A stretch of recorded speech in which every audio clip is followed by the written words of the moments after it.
Right.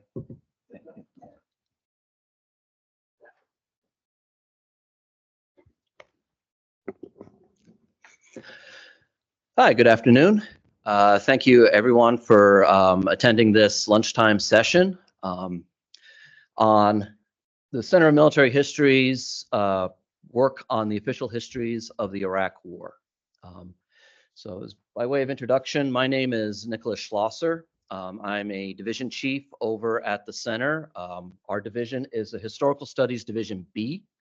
And we're responsible primarily for working on U.S. Army operations in Iraq. And that includes OIF, but also Operation Inherent Resolve. And we've also overseen books about U.S. operations during the 1990s and the run-up to Operation Iraqi Freedom.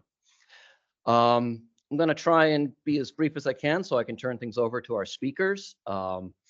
But to my left here are basically our division. First is Dr. Shane Makowicki, who's currently working on the invasion of Iraq in 2003, the beginning of Operation Iraqi Freedom. He is a PhD from Texas A&M University with a specialization in the Civil War.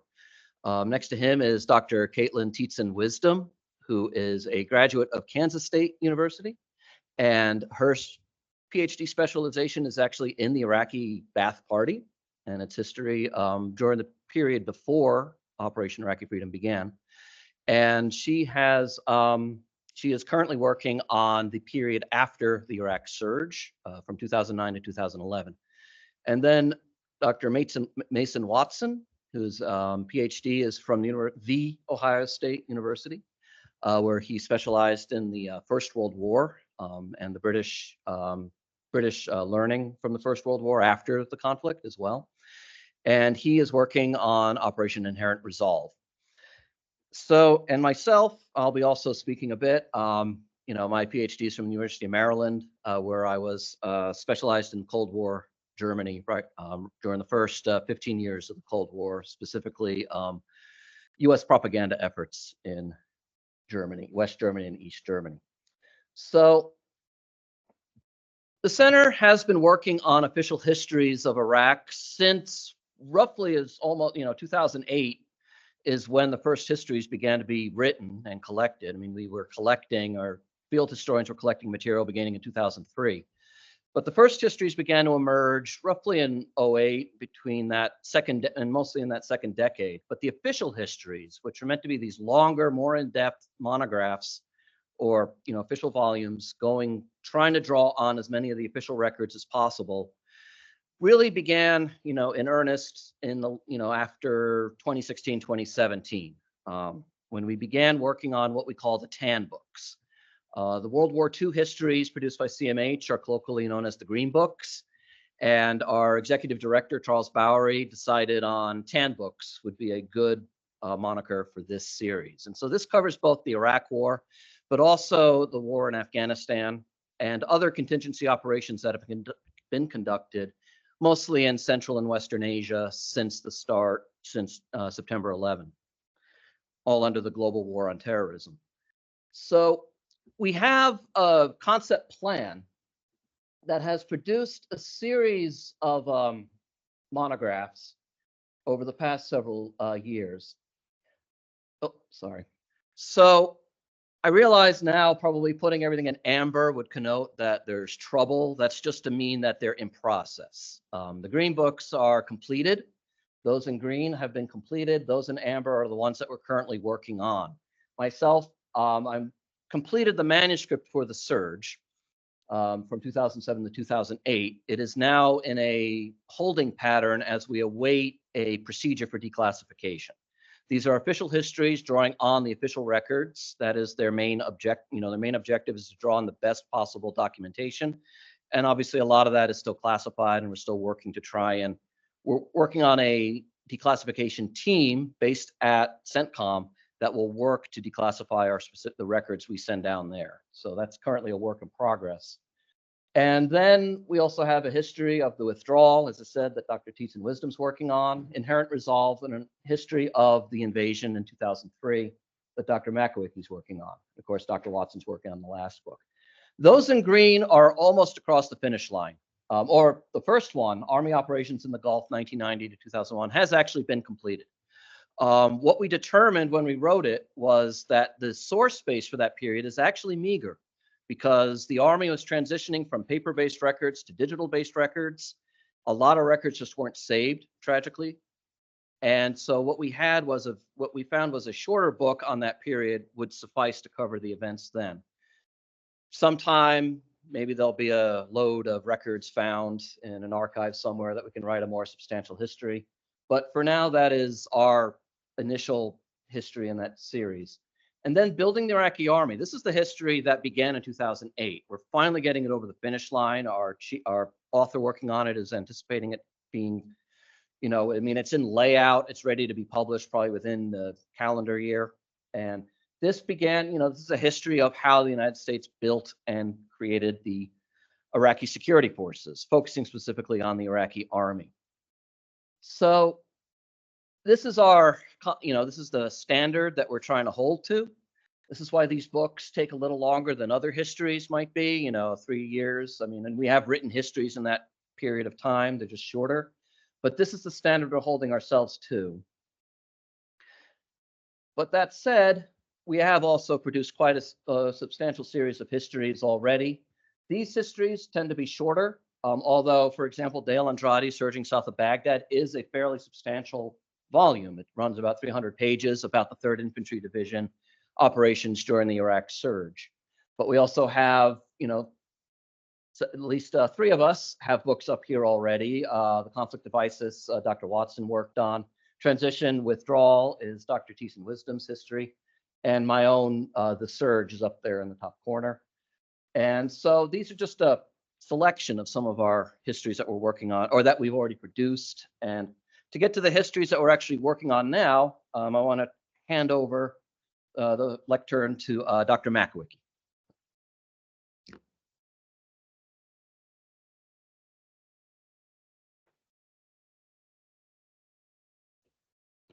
Let's get over. Good afternoon, everyone.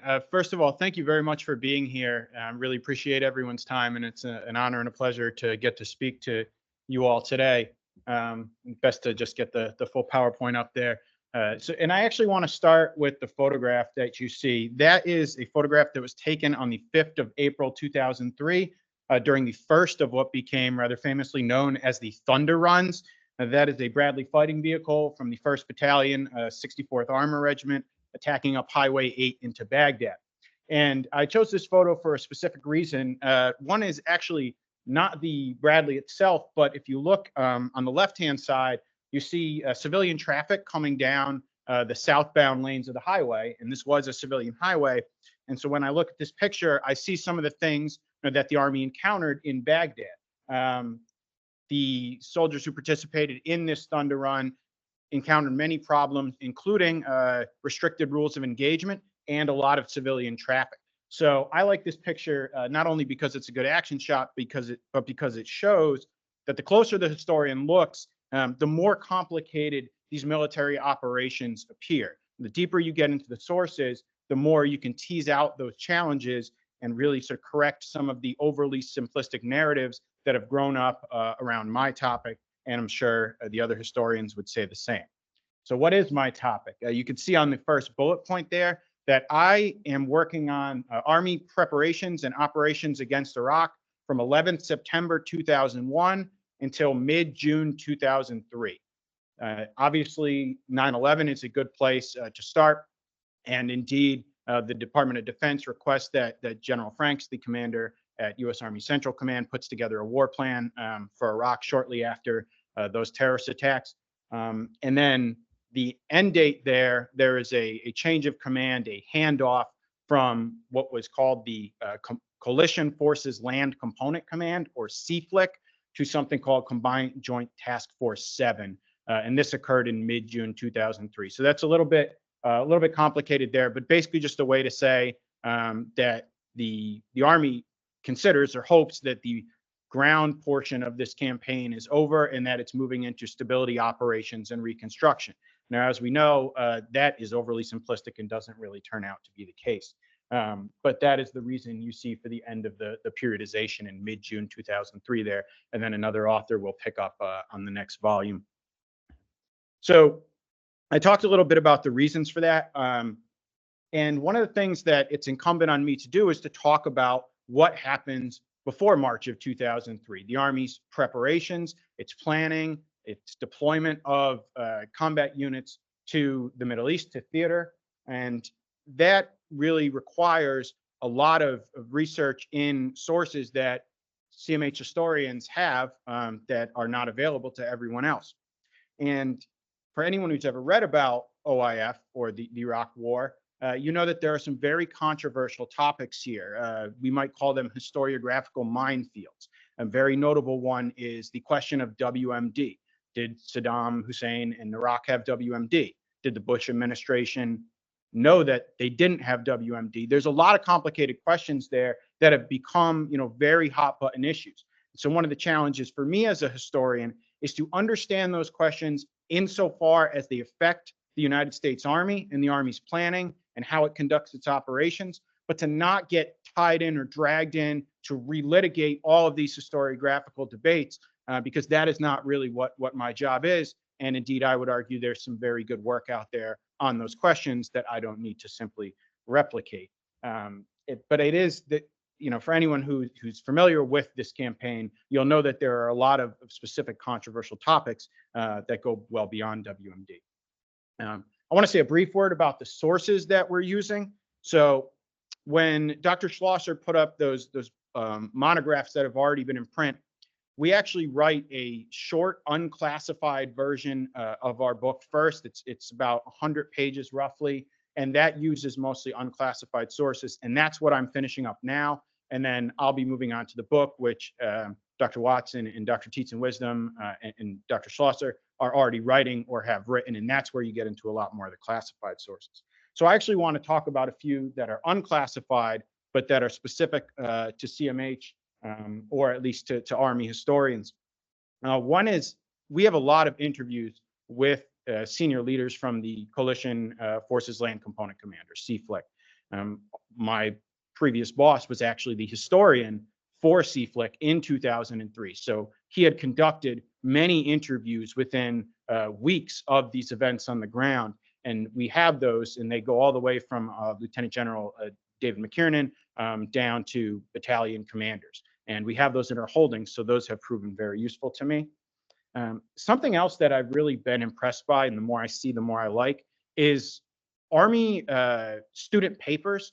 So at the Maneuver Center of Excellence in Fort Moore, I guess, Georgia, there's a very large repository of papers that Army officers, mostly captains, some lieutenants, wrote for the Infantry Captain's Career Course or the Maneuver Captain's Career Course.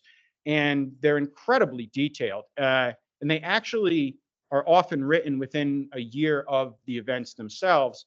And so you get a really good firsthand account, a lot of times with diagrams, maps, and all other things that you wouldn't necessarily find elsewhere from these Army captains that were part of different operations. And they discuss all kinds of things, from tactical engagements to reconnaissance, to setting up traffic control points, to stability operations, to humanitarian assistance. So I found those to be a great resource. And then finally, after action reports are a big one. For instance, in CMH's archive, we have 3rd Infantry Division's after action report for the entire campaign, which, as you can imagine, is quite large. But that is an official source that will prove very valuable for me as I go on. I don't want to go on too long here because I want to give everybody else plenty of time. But in terms of those questions that I put up there at the end, I think it's fair to say that the United States Army, the Marine Corps, all of these ground units that were part of the Coalition Forces Land Component Command, they actually did achieve something quite impressive in advancing to Baghdad and deposing Saddam Hussein's regime in a relatively rapid amount of time. The campaign starts around the 20th of March, and the statue of Saddam, rather famously, comes down on the 9th of April.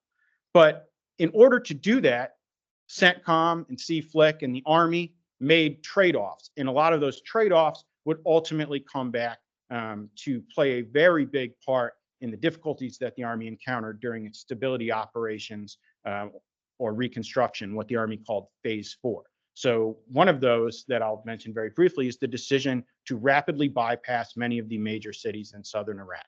This allowed the Army to move rapidly to Baghdad, but it left behind many problems, even during the military operations themselves, many unsecured supply routes, and then many hostile forces that ultimately complicated the Army's task of stabilizing and securing Iraq.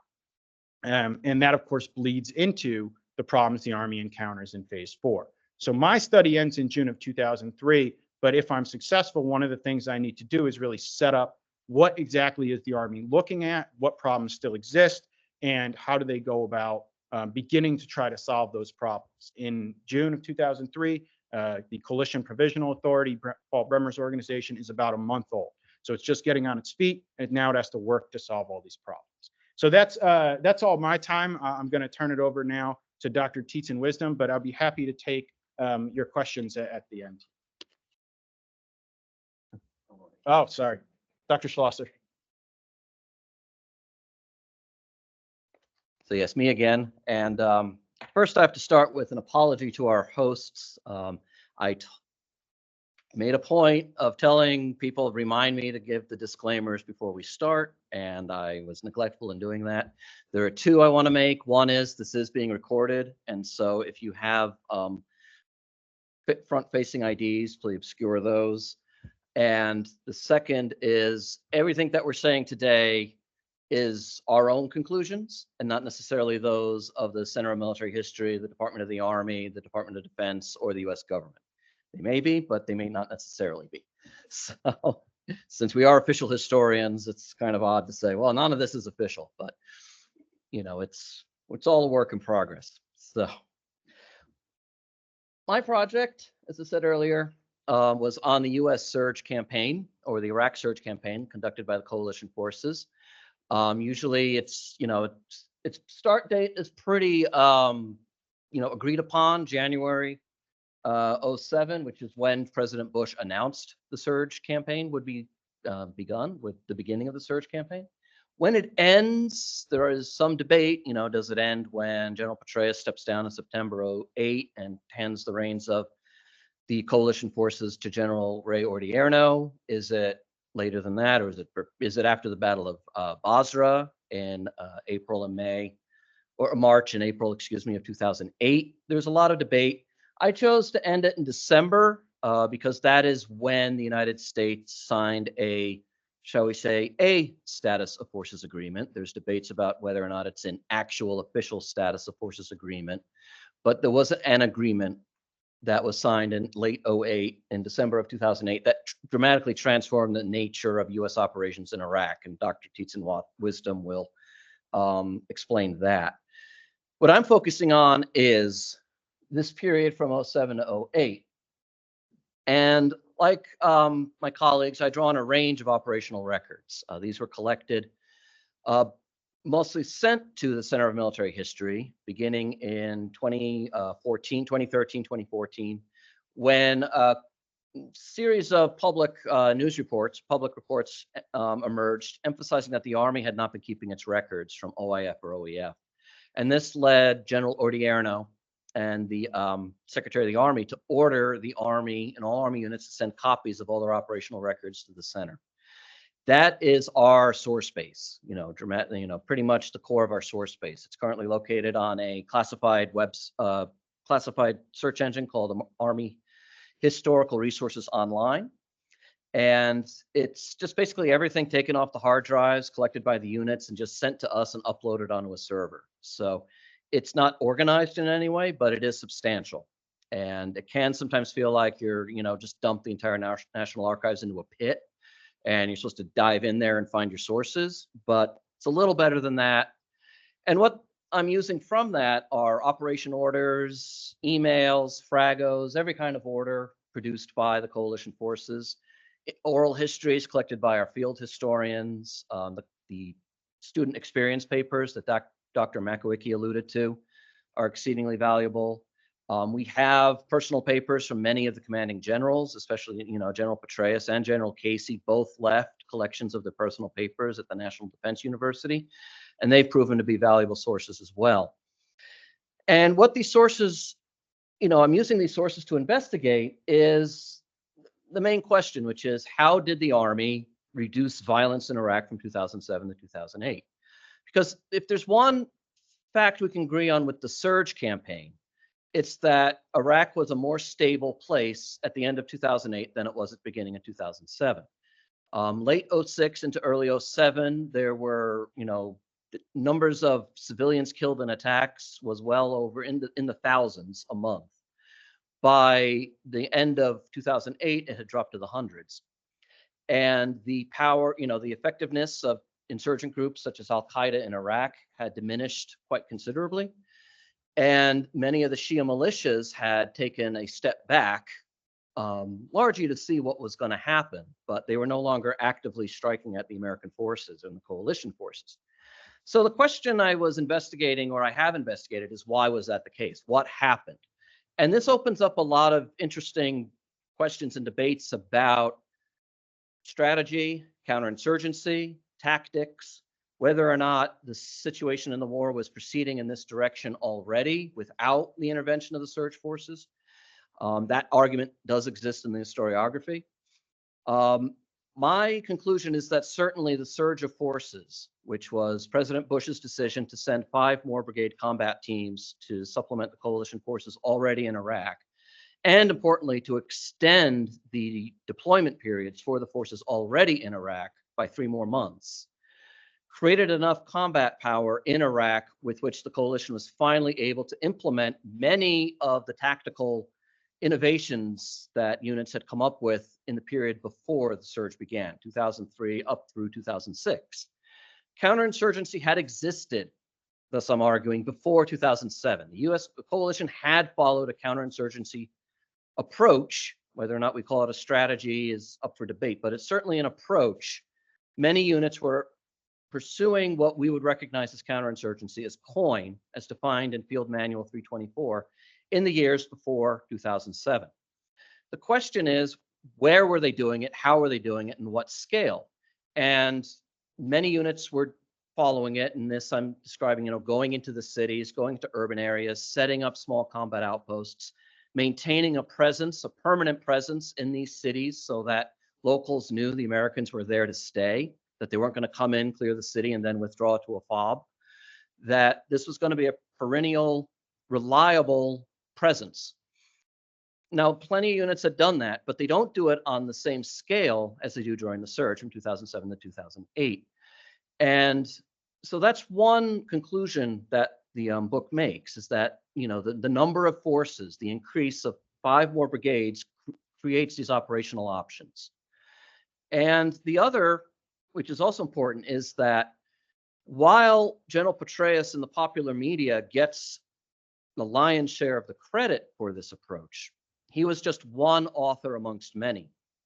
He was one architect of the surge strategy that many of his predecessors had already put in place before he took over the coalition command in February of 2007. Much of the plans for what we call the surge had already been devised by General Odierno, who was his deputy as the corps commander in Iraq under Petraeus. He had already laid much of the groundwork for this strategy, as well as many of his division commanders, specifically General Phil in the 1st Cavalry Division area of operations in Baghdad. Many of these counterinsurgency approaches had already been laid in place by the beginning of January 2007. Petraeus takes over in February of 2007. Now, that's not to say that Petraeus's role was not critical. It was, because he provided a coherence to this strategy, a narrative and a way of explaining it to the American public that was just as decisive as creating the strategy in the field. He returns to Washington in September 2007 to give a report on the state of the war in Iraq. And I argue that even though the conflict was turning just by September in the way towards the coalition, in the coalition's way, Petraeus's testimony to Congress helped solidify the surge as a success, or at least a succeeding strategy. And he's able to do so and allay a lot of opposition back home domestically, and win the coalition forces time to continue to pursue it well into 2008.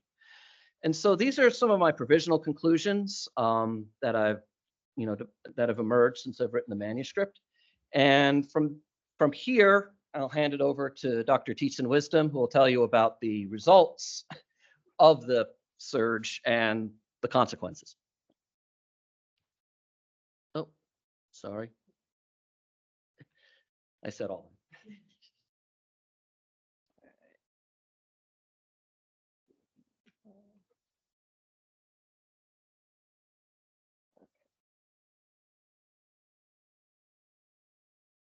All right, good afternoon. Thank you for being here during lunch. So like Nick said, I'm kind of covering the post-surge era up until the withdrawal. So I'm right in between Nick and Mason. And a lot happens in these 3 years. And in the historiography so far, 2009, 10, 11 is kind of skipped over, let's say. If anything, most of the literature so far focuses on this, that's the last one here, this concept of did the United States win the war but lose the peace?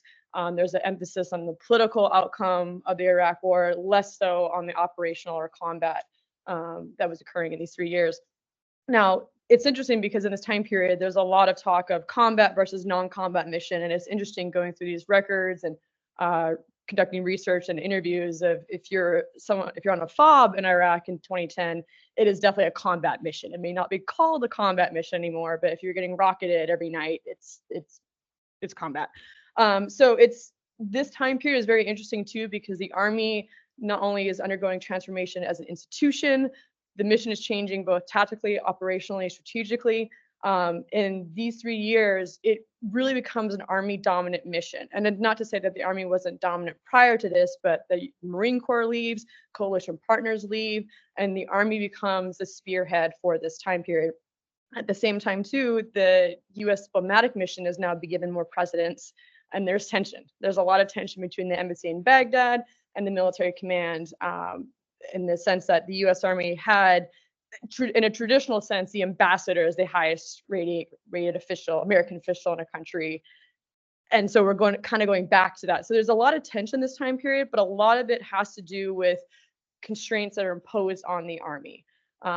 Like Nick said, in the fall of 2008, there's an agreement signed, the Strategic Security Agreement, and then the Strategic Framework. And these rules from these documents dictate how the U.S. Army will operate in 2009, 10, and 11. And they become more critical as not only the Army, but the United States emphasizes the era of Iraqi sovereignty.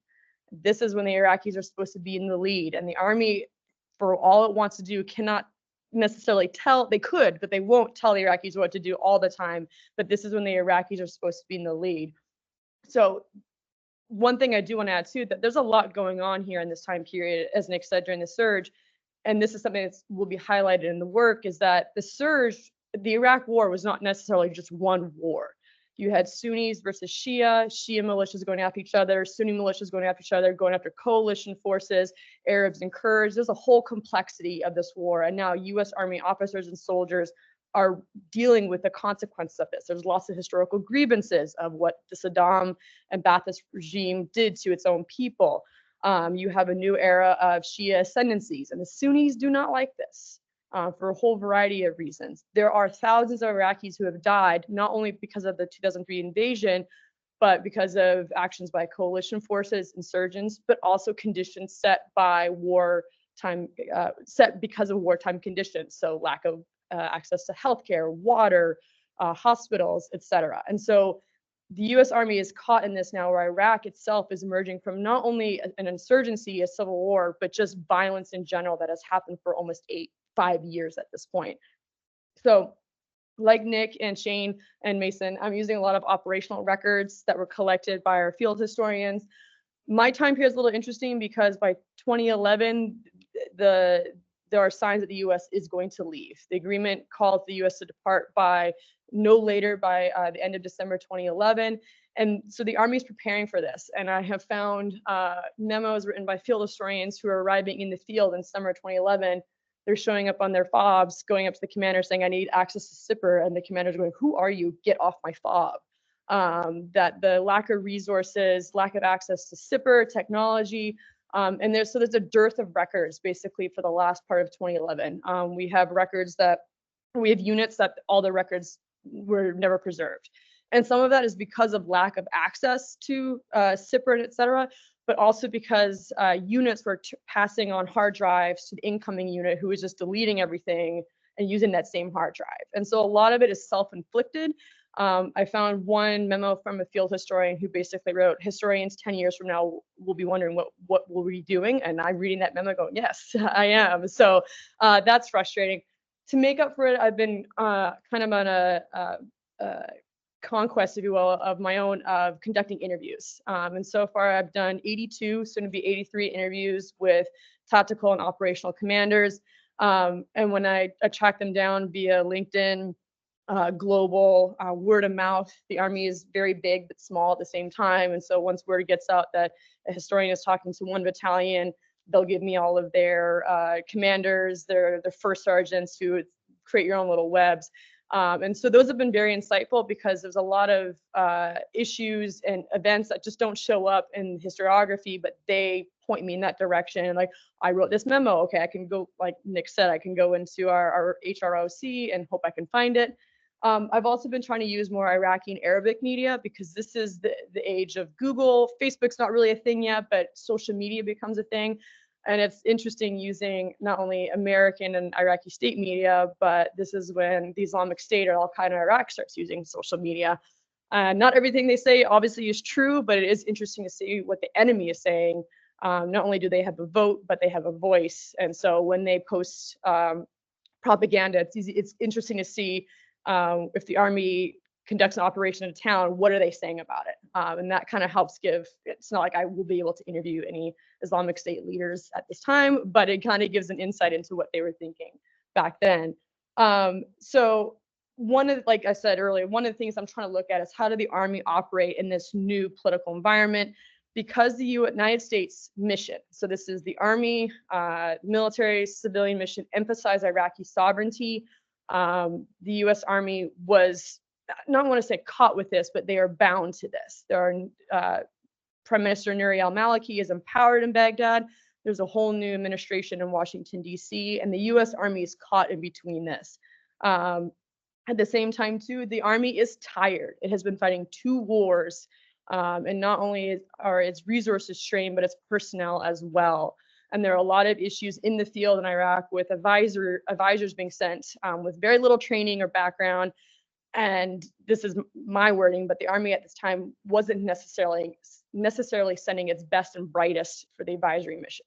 And so there's a lot of issues that happen in the field where the Army is supposed to be building the Iraqi security forces, and at the same time, we're not sending those most capable to advise that mission. And so finally, this whole concept of win the war, lose the peace, I struggle with that because I think it's looking for a fault. So how it's answering a question that is after this time period of why did Iraq fall? Why was there so much chaos? And why do we have Operation Inherent Resolve? And I think that question looks to blame political powers in DC rather than, and it skirts the issue of Iraqi agency. Iraqis, especially in Army histories, their voices have tended to be muted, but the Maliki administration played a pivotal role. At the same time, too, events in Syria played a pivotal role well after the Americans had left. And so I'm not necessarily not going to engage with that question, but my concern is how did the U.S. Army operate in a very complex environment? There is less combat in this time period than there is in Nick and Mason's work, but there's a lot going on diplomatically with advisors, maintaining security, ensuring the force protection that the Army is got all of its hands in, and it's with less and less resources and manpower. And so this is a story of a strained and a stressed Army, but at the same time, in the end, a successful Army. I would argue by the end of 2011. So with that, I will turn this over to Mason. Thank you.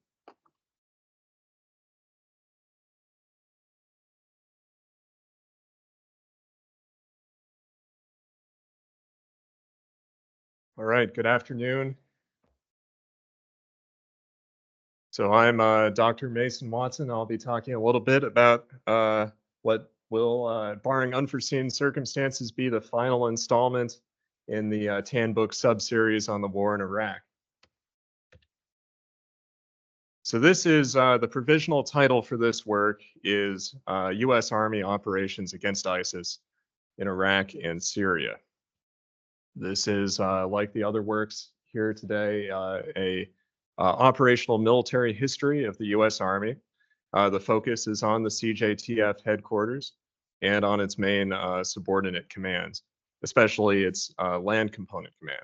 It also deals with special operations forces of all varieties, and CENTCOM receives attention throughout, particularly during the early stages when it was really directly overseeing anti-ISIS operations. The work centers on the period from June 2014 to March 2019. Nick said that there's a little bit of debate about when the surge ended. Operation Inherent Resolve is still going on. So if we were giving this talk a year ago, I would have had 2023 as the end date. So it sort of remains to be determined. So the focus, though, is on the period when the United States, leading the coalition against ISIS, dismantled ISIS's physical caliphate in Iraq and Syria. And the focus is really on Iraq and Syria. ISIS affiliates throughout the world aren't really covered in this book. It also includes a lengthy prologue that bridges the gap between my work and Kate's work and deals with what was going on in Iraq and Syria during that time, especially the activities of the Office of Security Cooperation Iraq and the rise of ISIS and operations after the fall of the physical caliphate in March 2019 are covered, but in less detail. My talk here is really focused on that central period of 2014 to 2019. So as with these other works, the source base is primarily records that were collected by U.S. Army military history detachments and U.S. Army command historians. Most of these are classified. And I'm fortunate that the historical coverage of OIR was really very thorough. A pair of CMH historians, Michael Yarborough and Eric Villard, deployed to Kuwait right at the beginning in 2014 at the request of Lieutenant General James L. Terry. And there was at least one dedicated historian at CJTF OIR almost continuously after that point through 2019, with just a few gaps. And thanks to the efforts of these historians, the collection of official records available to me is very extensive. I also draw on records that were collected by the CENTCOM History Office, personal papers that are held at AHEC, and classified records from across the US government, including the State Department, the Air Force, and the OSD. I've also conducted dozens of oral history interviews, mainly with senior officers. And these sources altogether make it possible to write a pretty detailed, comprehensive account of operations. And briefly, as far as secondary sources go, there is a very extensive literature on ISIS as a terrorist organization, but not much has been published yet on OIR specifically. There are a few memoirs by US officials. There's some journalistic accounts, the best probably being Michael Gordon's book, Degrade and Destroy. There are a couple of excellent RAND Corporation studies, and that is pretty much it. The main problem that anyone outside the US government has when writing about this is that the sources are almost all still classified. So the central question addressed by my work is a broad one, which is how the US led coalition defeated ISIS. Now, the general outline of OIR is pretty well known. After the US left Iraq at the end of Operation New Dawn, the terrorist group calling itself the Islamic State of Iraq, which the US like to call Al-Qaeda in Iraq still, or AQI, they took advantage of the Syrian civil war and staged a comeback. And buoyed by Sunni Arab backlash against Nouri al-Maliki's rule in Iraq, ISI rebranded itself as ISIS, the Islamic State of Iraq and Syria, and resumed a large-scale insurgent campaign against the Iraqi government. And in January 2014, they took over Fallujah, and in June, they took over Mosul, Iraq's second largest city, and around a third of Iraq, as well as a similarly large part of Syria.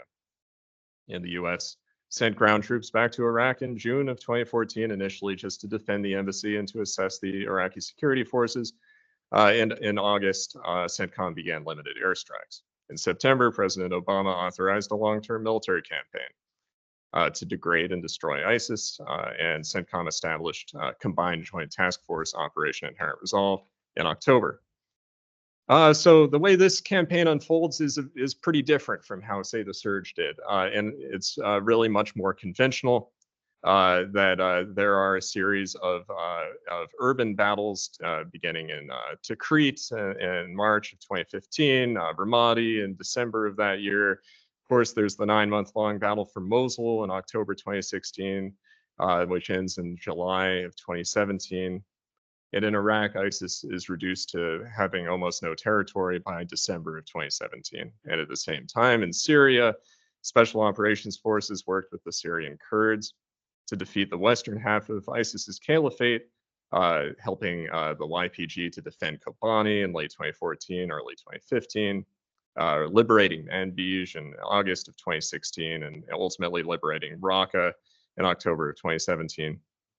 And the Syrian Kurds ultimately administered the coup de grace to ISIS when they captured the last bit of territory on the Euphrates River in March 2019. So, the fact that it was the Syrian Kurds who really dealt the final blow to the caliphate underscores one of the most unique aspects of OIR in the context of the wider US war in Iraq. That is, when it comes to ground combat, American troops were not the ones doing the fighting. Instead, US forces are operating by, with, and through local partners, mainly the ISF and the Peshmerga in Iraq and the Kurdish-led Syrian Democratic Forces in Syria. There are important exceptions, but in general, America's kinetic contribution to the OIR campaign came in the form of fires. At first, this was largely airstrikes, and later on, a mixture of air power and artillery. And the relatively small number of US ground troops authorized to deploy to Iraq and Syria functioned primarily as advisors and trainers, as seen in this picture here, where you have advisors to the Iraqi 9th Armored Division. And the impetus for this approach was that President Obama wanted the United States to not be drawn into another costly ground campaign in Iraq. And for all his differences with his predecessor, President Trump did not really alter this basic strategy for defeating ISIS. Another unique feature of OIR is the nature of the enemy. ISIS was not a new opponent, of course, but its way of war after 2014 was a departure from how it had fought as AQI or ISI. ISIS operated as a hybrid between a conventional army, an insurgent group, and a terrorist organization. And its sheer effectiveness on the battlefield really continued to surprise coalition forces well into the intervention. As I think the fall of Ramadi in May 2015, months after the United States had intervened, illustrates. But also at the same time, massing ground troops and having territory to defend made ISIS very vulnerable to attack, especially to aerial attack. So viewed as a whole, OIR really is one of the outstanding success stories of the global war on terrorism. ISIS went from controlling a caliphate the size of Kentucky in 2014 to being effectively a landless terrorist group, at least in its core operating area of Iraq and Syria. And the price for this in American lives was, relative to the other campaigns here, relatively low. That, of course, doesn't mean that the victory was bloodless, just that others, not the United States, were paying the price. The Iraqis suffered about 10,000 casualties, including some 1,300 personnel killed in action in the battle for Mosul alone. The SDF suffered very heavy casualties as well.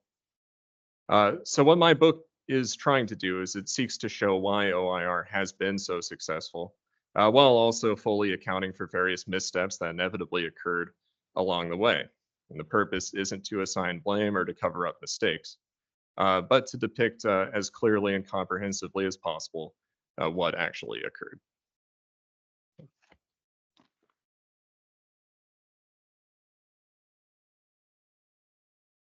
So I just want to extend my thanks to all of our presenters. Thanks for covering your volumes as cogently and thoroughly as you possibly could. I'd like to take this opportunity to open the floor to any questions from our audience, to ask one or all of our panelists. That's in the back. Here we got a.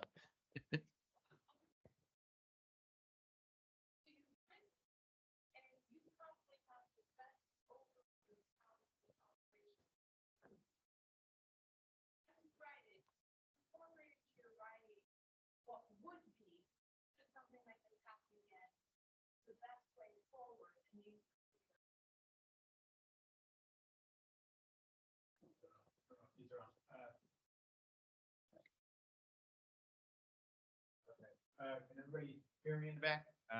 Thank you. It's a very intriguing question. I would say, from my perspective, I am not really focused on what we might call lessons learned. So I would hope that somebody could read, my account and then sort of derive their own lessons from, okay, well, here's what seemed to have worked, here's what didn't, here's where Army planning came up short or was confused or overlapping.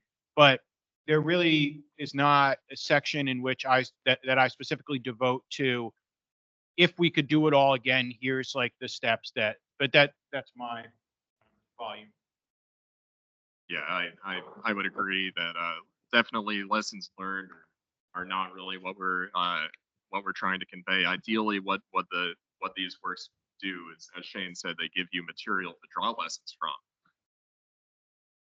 And at the same time, if there's clearly something that didn't work, it will say that. But there isn't going to be at the end of every chapter here bullet points to take away. It's a lot of what the reader will infer, but we're hoping our writing will be clear enough. Thank you. Yeah, and I would just add, I think our approach, we definitely want people to come away learning things when they read our books. But I think at least what I try to do and encourage CMH's historians to do is think, okay, let's say a general makes a decision and it proves to be a bad decision. The interesting question there isn't what, oh, it was a bad decision, just do the opposite if you're in the same situation. It's, well, why did they come to the conclusion that this was a good decision? Or what were they facing? Did they face a situation where it was like, okay, I have a choice between a bad decision and a really bad decision, which do I pick? So it's sort of trying to develop that critical thinking skills of how do you face a problem, how do you address it, and why do you ultimately come down on a certain, decide on a certain course of action. So, any other questions?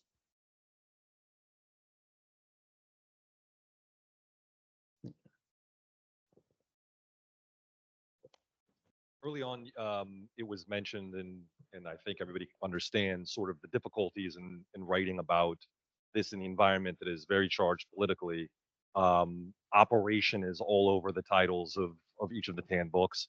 I assume this is primarily an operational perspective, but how did you handle, or was it difficult to tell this story, keeping in mind that the strategic goals changed? This is a large period of time. These are very in-depth efforts with a lot of people. How did you handle bridging that, being wary or reticent to delve into the political, but also under the umbrella of strategic goals were ever changing? Yeah, I mean, and for me, that's a critical question. Having, the task of dealing with the invasion and then the immediate opening of stability operations or reconstruction. But the truth is, the Army called like its decisive combat phase or operations, major combat operations, phase 3, and then stability and reconstruction.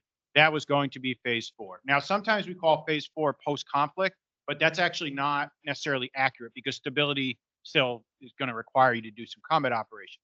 But to separate them into two phases, phase 3 and phase 4, is artificial. There's a great quote from an intelligence officer in the Coalition Forces Land Component Command, who said, on day 1, we do phase 3 operations. On day 2, the people in the front closest to Baghdad will be doing phase 3 operations, and the tail will be doing phase 4 already.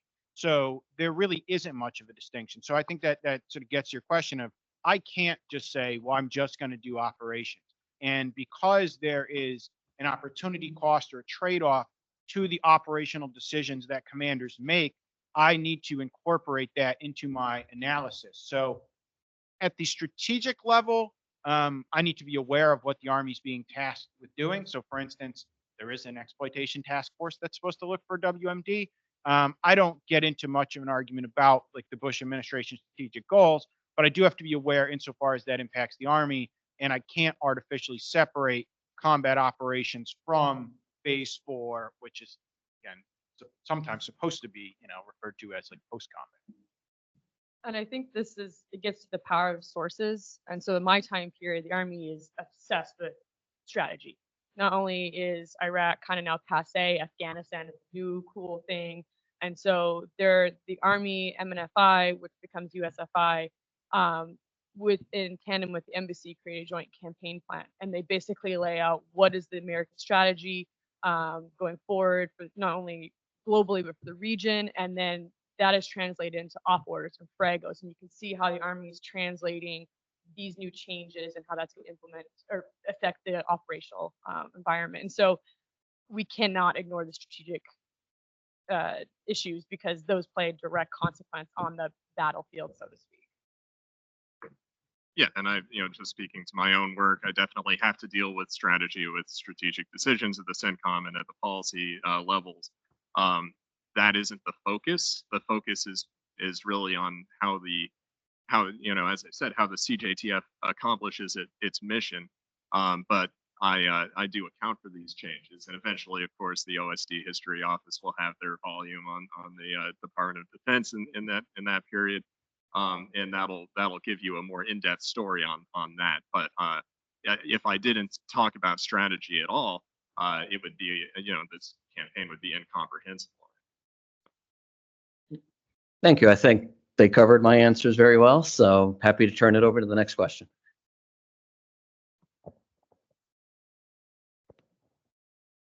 This occurred to me when came to the flag. It's about the like kind of fog before differing accounts, even at the leadership level. I had plenty of differing at the third course paper level, but even at the leadership level, and how do you either reflect that or not reflect it? Yeah, sorry, I keep speaking first, but I'll be brief. It's a critical question. It might be the critical question for the historian that's writing about military operations. Even accounts that are written on the same day, might be 6 hours after the fact, are going to have different, 5 Ws and a different perspective because you have an individual experience of, an engagement, and that may not be the exact same as the officer next to you or the soldier next to you. So to me, it just really comes down to a question of how you use sources. The infantry captain's career course or maneuver captain's career course papers are phenomenal, but they have to be used in conjunction with after action reports, with official Army sources, with the op ords, with secondary accounts, because you have to make those sort of make sense. It's a difficult challenge. You have to, in a certain sense, you have to trust your sources, but you also have to make sure that you are getting a full picture by working other sources in. So the short answer is I can't take any, one captain's word for it, but they do provide a necessary level of detail that augment some of the other official sources that I have. I will try to, especially with like oral histories and interviews, I'll try to triangulate what is being said. And especially, it's interesting seeing and reading oral histories that were conducted in the field and then after, and that gap of time. And the commander may say one thing, and then 5-6 years later, he's saying the complete opposite. And so memory plays a role in this fog of war. One story I can relay is I was interviewing a brigade commander about an operation, and he had a glowing review about how everything went off with a hitch and it was great. His 4 battalion commanders, all of them were like, it was terrible. It did not go well. And so right away that raised questions of like, okay, and again, I'm conducting this interview 10 plus years after. There's a lot of gap there, but that immediately right away was like, I need to go find all these records because there's going to be something written down somewhere that will either confirm or deny these I don't want to say accusations, but it's interesting, even with same unit, same team, there's so many conflicting points of view. And some of it is, am I interviewing somebody who's still in uniform or who's somebody who's retired and not care anymore and is willing to air the grievances or may not, so it's like Shane said, it's all about, I think, triangulation of like, I can't rely on this one source only. There's got to be others to back it up or to challenge it. Yeah, I think Shane and Kate covered that pretty well. But yeah, I mean, it's pretty fundamental to the task of the historian is trying to discern, from conflicting accounts what actually happened. And, by relying on the sources that are as close as possible to the event, that's the way to do it. And yeah, I mean, as you suggested, there are issues with using oral history interviews are great. They're a wonderful resource, but when you're talking to someone, potentially 10 years after the event, or even 3 months after, you may not be getting the whole story just because memory is fallible. And not all oral histories are the same. There's some interviewers who should not conduct. Sorry, there's some who are fantastic, and so you run into those issues later. Like you're reading an interview that was conducted literally the day after operation. You're like, this is telling me absolutely nothing. But an interview 10 years later will tell you everything that you're looking for. So this is part of the historian's craft. I can make a comment, but was there a hand up? So go ahead. So first, I'd like to thank the panel for very informative, tight, and well-delivered presentation. So the question that comes to mind for me is the sources that you have to deal with now. There's a variety.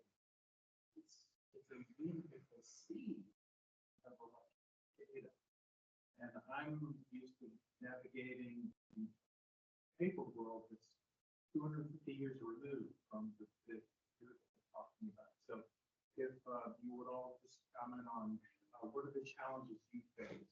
And I know, Kate, you actually start like when there's an absence of a electronic record, how that impacts your own work, but still there's a lot to go to. How do you find what you need? Separate the wheat from the chaff, so to speak. So I just think that would be a big challenge. Well, I would say first off, a big problem for me is writing about the military in the age of Microsoft PowerPoint. Because there are a lot of PowerPoint presentations out there that we have access to, but most of the content is not actually on the slides that we have. They might have been in notes that maybe they were written on by hand, or maybe the note portion of the PowerPoint just doesn't exist anymore. So yeah, working through, yes, we have an abundance of sources, but actually, the quality sources are more limited. And to that point, I've tried to open PowerPoints that are so large, and you're like, what poor staff captain had to make this? That like the computer's like, no, I'm done, and just shuts down. So that's one problem. I miss, and I think part of this is my experience going through Ba'athist records where Saddam would make comments on the side, but you lose the edits and the comments with the commander writes on the side, like this is terrible or other choice words. And so those often are much more informative than maybe the draft, the 30th draft of PowerPoint that's going to an 06 or above who's probably falling asleep during the brief. And so losing those handwritten notes, those are for historians, I think we'll miss those considerably down the line. Yeah, I would, back in May at the conference of historians for historians of the federal government, there was a panel hosted by the State Department. And they have, if you're maybe familiar, if you're not, they're running a trial program and using AI to declassify records. And these are cables, they're using cables as their test case as a way of declassifying them. And I asked the panelists, okay, so they're ready to declassify cables. What happens when we unleash Army written PowerPoint slides on the AI? And they were like, oh, that's a long time from now. Like, it's going to be a while. And I mean, my fear is AI is just going to generate self-awareness and decide, it's time to overthrow humanity. It's going to have Cyberdyne and Terminators, because I mean, we always focus on the PowerPoints, and they are frustrating. But I think one thing I'd like to add is that there is a lot of great sources out there in the electronic era. One of them, the one I always describe as the gift that keeps on giving, are emails. And the challenge we have with emails is not everybody thinks to save them. Not everyone thinks to create a save file, whatever the PSD file. And so we don't get those. But when you get those, I mean, an email, just like an email sent to the command group saying, hey, how are you today? You have the whole command, you have the whole order of battle there. You can have the whole office, you have all the names, and that's a name of people you can track down. You can, as Kate goes on LinkedIn and tracks these people down, that email list, that distribution list can tell you who to look for. It has a date. It tells you when this command looked like this by the exact date and time. They usually are sending slides and read aheads and memos and stories, and you can see how they move around the chain. If you have an email that's been forwarded 20 times, everyone who's looked at it, it's gone around the command group, who's might have seen it and has an idea of what's going on. And so there are a lot of great sources. I think the challenges we're having is how do you organize them and how do we manage, as I say, like in a lot of ways, computers generated the source base for these wars. And it's almost like we need computers to bring them to heel and to bring them into order. So one final question. I realize it's have you thought about or considered incorporating some of the other services that actually filled in Army position because the Army was stretched thin, they were calling for help. Just curious if you guys thought about that, making that in various books. Yeah, so for mine, because of these interviews, I've learned that there were naval officers doing work in Ambar that I had no idea were there. And a lot of the time it comes down to like word of mouth of like, oh yeah, we had a Canadian officer who came in, who's working in the embassy. And so they will play a critical role. I mean, they'll still be president to the Army, but in this time period, yeah, I cannot ignore that they're Air Force, Navy. The Marine Corps left, but there were still some officers who were involved in the advise and assist mission, which plays a critical component in my time period. So I can't ignore them because they were they were there and they were integral to that mission. So. I question whether it would be possible to write a purely Army history of any of these operations, but I mean, I know in the case of American Resolve, you wouldn't have a lot of content there. So it's necessary to talk. I mean, we're talking about joint and yeah, coalition forces. We have Marines. We got the Air Force doing a lot. Yeah, it's necessary to cover all.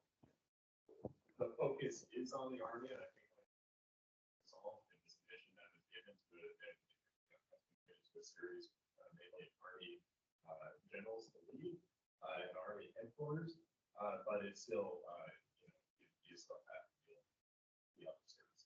Yeah, I mean, one of the quotes that I came across from General McKiernan in his end of tour interview was basically like, we call things joint operations as if like Army operations is the norm, but joint operations is the norm. Everything's joint now. So my case is a bit different in that I don't have Marines filling Army positions so much as Fifth Corps is advancing on Baghdad. Conway's 1st Marine Expeditionary Force is also advancing on Baghdad. So for me, the real challenge becomes how much space do you devote to operations that are more so the Marines?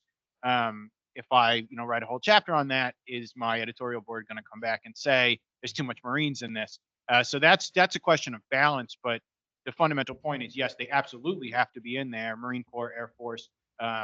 So I need to make sure that I'm talking to their historians and looking at those sources. Yeah, I think none of us are working on this time period just yet, but someone will at some point, which is the 2004 period of the war, and specifically the battles of Fallujah. And that, of course, is a truly joint battle. I mean, it's led by 2nd Marine Expeditionary Force and 1st Marine Expeditionary Force and 1st Marine Division, under Richard Natonsky. So, but it's, you have Marine regiments fighting alongside Army brigades. It's a truly joint integrated operation. And it would be impossible to do just like to make an understandable history if you did not emphasize what the Marines are doing in Fallujah. It would actually read very oddly. you'd be reading it and thinking like, okay, well, I don't understand like 2/3 of what's going on in this battle. And that's because the Marines are comprising about 2/3 of the combat forces. So we definitely bring it up. And I think, as Shane mentioned, it's just a matter of balance. It's a matter of emphasis. But sometimes you have to go all in and say, yeah, this is about Marine combat and Marine operations. I never have issues with that. Sometimes it's, higher ups will be like, well, there's a lot of Marines in this history. What are you doing? And it's like, well, it's a joint force, and this is what you have to do after Goldwater Nichols. That's the nature of how the U.S. military fights. So I guess we're out of time. It's 1:00. So thank you so much for attending. Thank you for all your questions, and let's give a hand to our panelists here. Thank you. And thanks to our hosts. Scott, thank you so much for inviting us here. It's been a pleasure. Thank you.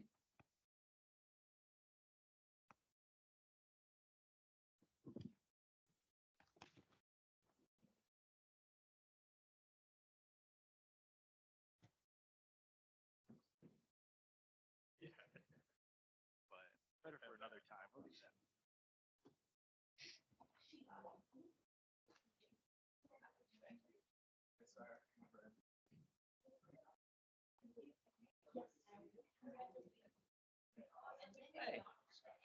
Hey.